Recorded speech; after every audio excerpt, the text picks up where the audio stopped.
मुखाग्नि के लिए आइए।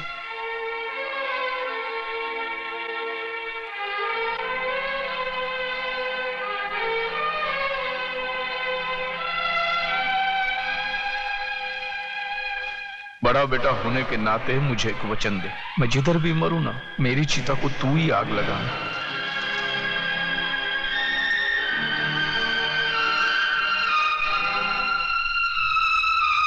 प्रताप, बापू की इच्छा पूरी करते।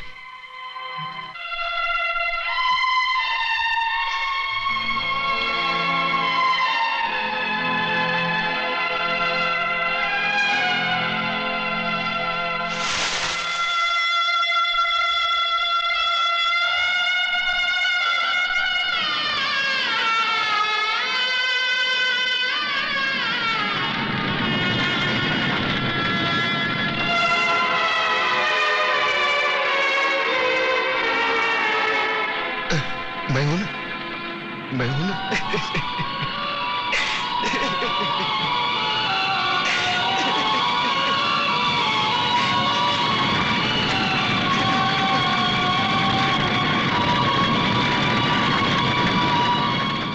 क्या बकवास कर रहे हो तुम? तुम्हारे बाप का खूनी और मैं? हाँ, तुम्हारे वजह से मेरे बापू की जान गई। बापू ने मुझे जो कुछ भी बताया था वो कानून के सामने तुम्हें गुनहगार साबित करने के लिए भले काफी ना हो, लेकिन मेरी आंखें खोलने के लिए काफी है। आज से वो सारे रिश्ते खत्म हो गए जो पैसे की लालच में तुमने हमसे जोड़े थे। ठहरो तुम।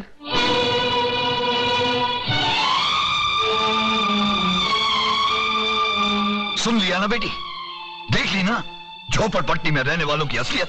देख ली डैडी, झोपड़पट्टी और महलों में रहने वालों की असलियत भी। क्या क्या मतलब? मतलब बिल्कुल साफ है। जिस तरह अतुल की आंखें उसके पिताजी की बातों ने खोल दी, उसी तरह मेरी भी आंखें आपके और चतुर सिंह के बीच हुए जमीन के एग्रीमेंट ने खोल दी।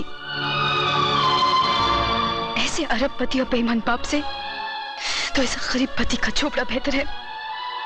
कम से कम उसकी दीवारें खून से तो रंगी हुई नहीं है। चलो अतुल,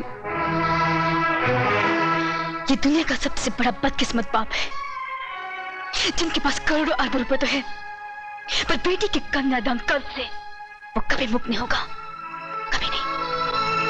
बेटी बेटी बेटी मेरी बात तो सुनो। अरे कहां उस रात के ढेर में अपनी जिंदगी को ढूंढने जा रही हो तुम? राम नाम सत्य है, राम नाम सत्य है, राम नाम सत्य है, राम नाम सत्य है, राम नाम सत्य है। उतारो भाई उतारो, आराम से।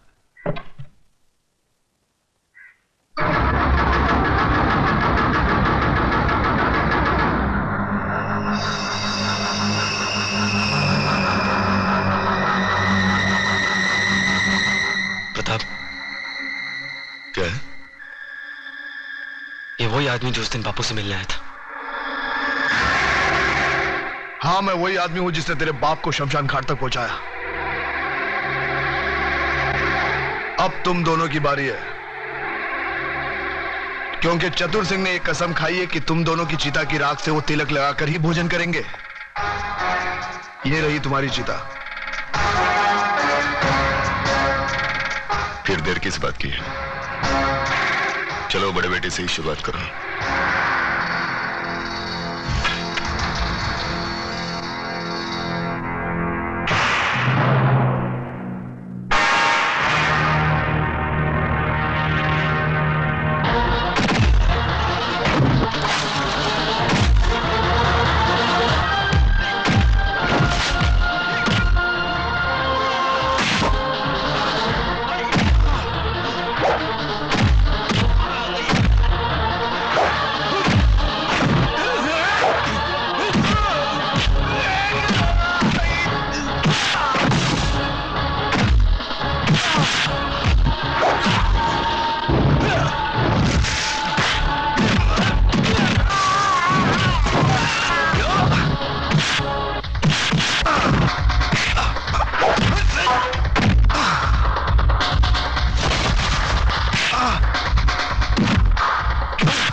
अरे घबराते क्यों हो देशमुख? अब तक तो जलकर राख बन चुका होगा। अरे तुम लोगों को अपने दोस्तों पर भरोसा ही नहीं है। बस बस अब ये भाषण बंद करो, हमारे कान के पर्दे फट रहे हैं। बस बंद कर।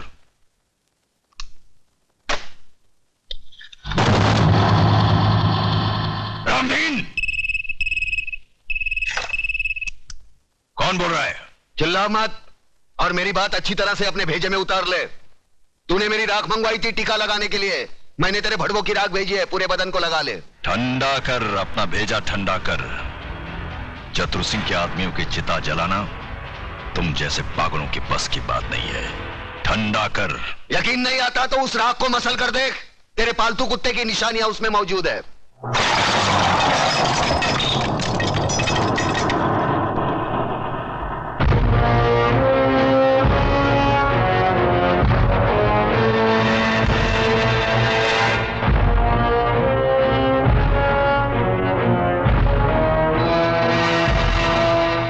हराम के, तूने जलती हुई आग में हाथ डाला है। हम तुम्हें ऐसे जलाएंगे कि तेरे चाहने वालों को गंगा में बहाने के लिए तेरी राख भी नसीब नहीं होगी। अरे मुझे जलाने की बात छोड़, मैं तो तुझे ऐसी मौत मारूंगा ना तो तुझे जमीन नसीब होगी ना आसमां। अतुल भाई, अतुल भाई, अतुल भाई गजब हो गया। अतुल भाई गजब हो अतुल गया। भाई बाहर आकर देखो तो सही। क्या हुआ कल्याण जी भाई? अरे क्या हुआ? क्या नोटिस लग गई, 24 घंटे में बस्ती खाली करनी पड़ेगी। बस्ती किसी की बाप की जागीर है कि खाली करनी पड़ेगी? खाली तो करनी पड़ेगी भाईजान, क्योंकि अब इस बस्ती का मालिक चतुर सिंह है। लक्ष्मीदास जी ने बस्ती बेच दी और नोटिस पढ़कर हम लोग आए हैं। अरे बाहर में क्या वो नोटिस और बाहर में क्या चतुर सिंह? मैं भी नोटिस फाड़ के चतुर सिंह की तो। नहीं अतुल, तुम ऐसा नहीं करोगे, इससे हमारा केस बिगड़ जाएगा। उन लोगों ने अगर कानूनी तौर पर बस्ती हटाने की कोशिश की है तो हम भी कानून का सहारा लेंगे। चलो मेरे साथ। कानून हर किसी के लिए बना है, लेकिन अदालत की नजर में जो गैर कानूनी है उसके लिए एक जज की हैसियत से मैं कुछ नहीं कर सकता। यह स्टे ऑर्डर नामुमकिन है। मगर जज साहब, अगर मेरे पिताजी ने चतुर सिंह को जमीन बेची होती तो कम से कम मुझे मालूम तो होता, उसके कागजात होते मेरे पास।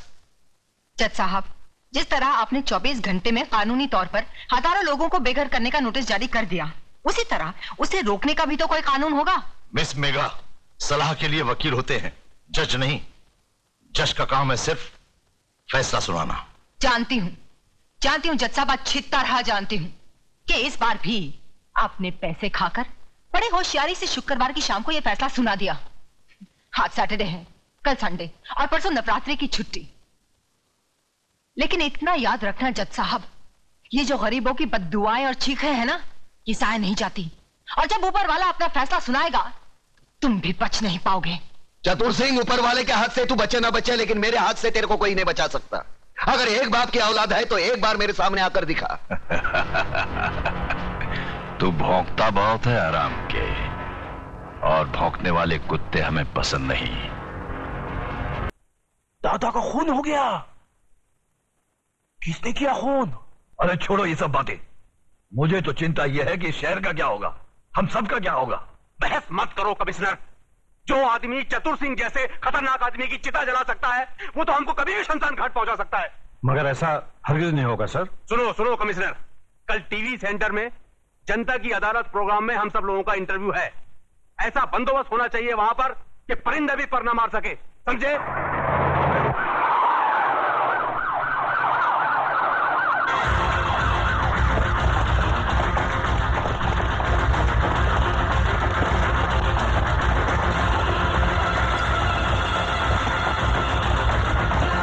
कादर, तो इधर है ना? Yes sir. पांडु, जरा पीछे रहे।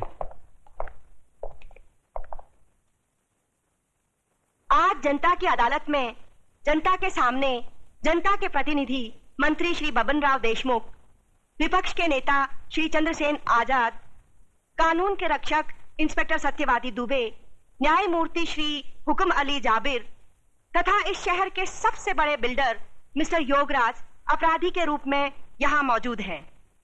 इन सब पर यह आरोप लगाया गया है कि शहर में जो हाल ही में दंगे फसाद हुए हैं, जो हत्याएं हुई थी, वह सब इनकी मिलीभगत थी।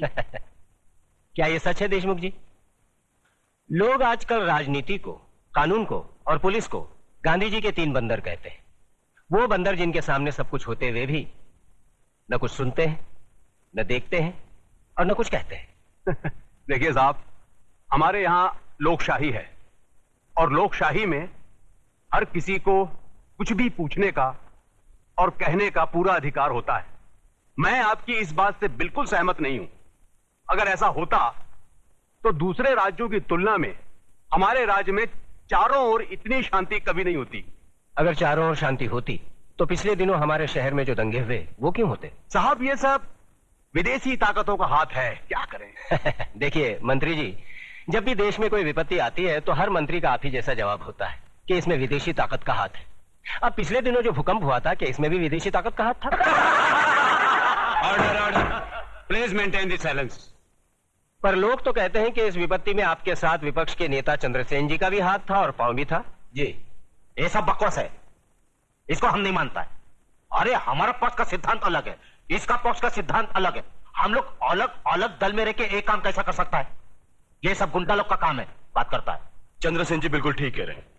ये तो पुलिस को बिना मतलब बदनाम किया जा रहा है। नहीं, ये तो आप कहते हैं, पर लोग तो कहते हैं कि जब दंगे भड़के तब दंगे वाली किसी भी जगह पर पुलिस सही वक्त पर नहीं पहुंची थी। अरे यही तो अपनी पुलिस की असली निशानी है। जब सब कुछ खत्म हो जाता है उसके बाद पुलिस आती है।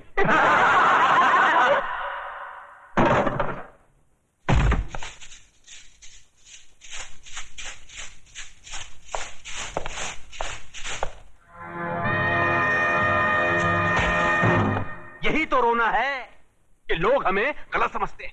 हमारी योजनाएं लोगों की समझ में नहीं आती। अब आप ही बताइए, झोपड़पट्टी की जगह साफ सुथरी कॉलोनी बने, टूटे फूटे गांव की जगह राहगीरों के लिए रिसोर्ट बने, इसमें देश की तरक्की नहीं है? बोलिए। पर लोग तो कहते हैं इसमें आपकी तरक्की ज्यादा होती है। सारा धन आप सब लोग मिलकर बटोर लेते हैं और डकार तक नहीं लेते।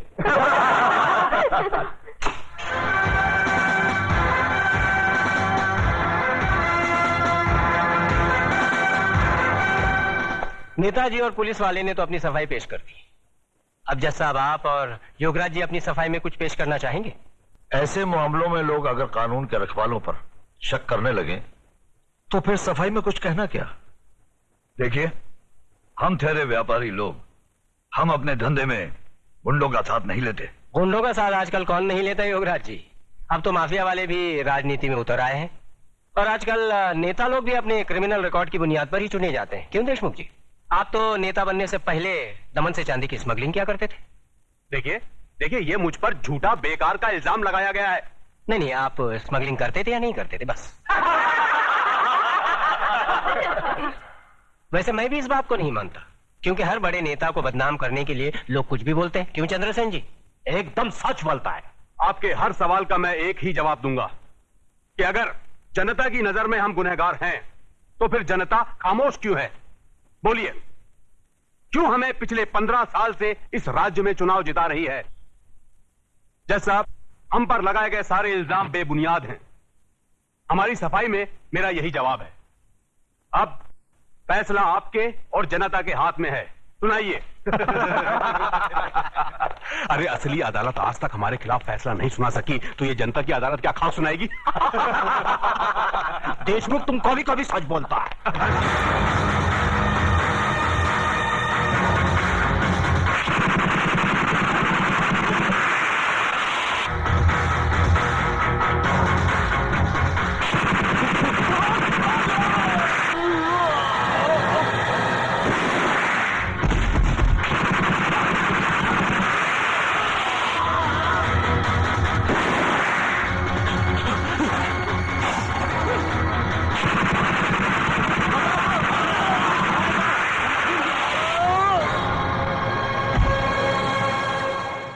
तुम्हें अपनी सफाई में कुछ कहना है? क्या कहना? जो करना था कर दिया, जो किया वो सोच समझ कर किया। अब कहना आपको है। फैसला सुना दीजिए, मुझे मंजूर है।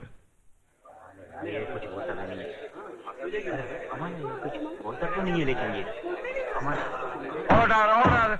आज न्यायमूर्ति श्री विश्वनाथ सिंह ने अदालत में मंत्री श्री बबन राव देशमुख, विपक्ष के नेता श्री चंद्रसेन आजाद, न्यायमूर्ति श्री हुकम अली जाबिर, इंस्पेक्टर सत्यवादी दुबे, प्रख्यात बिल्डर योगराज और कुख्यात सरगना चतुर सिंह चिता के कातिल प्रताप नारायण तिलक को फांसी की सजा सुनाई।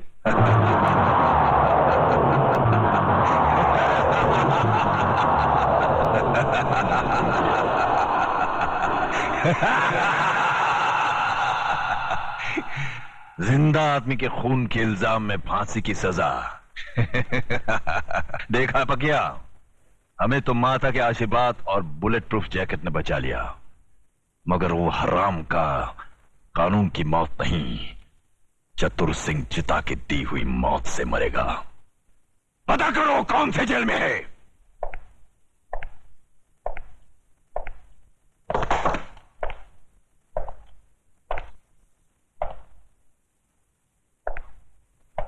प्रताप, तुम्हारी फांसी का दिन मुकर्रर हो गया है। अगर कोई आखिरी ख्वाहिश है तो बता दो, वो भी पूरी कर दी जाएगी। यहां ऐसे घुटन सी होती है। मैं इन चार दीवारियों में मरना नहीं चाहता। मुझे वहीं फांसी दे दो, क्रांति मैदान में, सबके सामने, जहां से इस देश में क्रांति की शुरुआत हुई थी। यहां ऐसे मरो तो जरा ज्यादा मरो, इतना सा मरने से क्या फायदा। सर, प्रताप से कोई मिलने आया है, मिलने दो।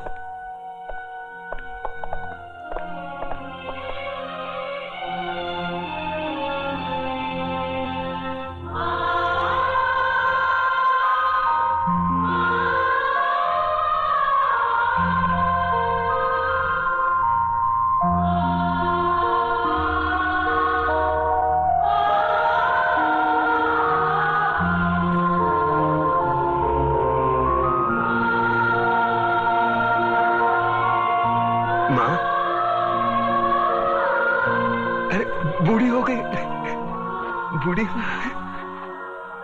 रो काय को रही तू? नहीं रे, ये तो खुशी के आंसू है। सोचा था जिंदगी भर तेरा मुंह नहीं देखूंगी, लेकिन तेरे बारे में अखबार में पढ़ा तो रह नहीं गया मुझसे, और मैं चली आई अपने बेटे के पास। कैसा है रे तू? बेटा, आज तूने तिलक खानदान के नाम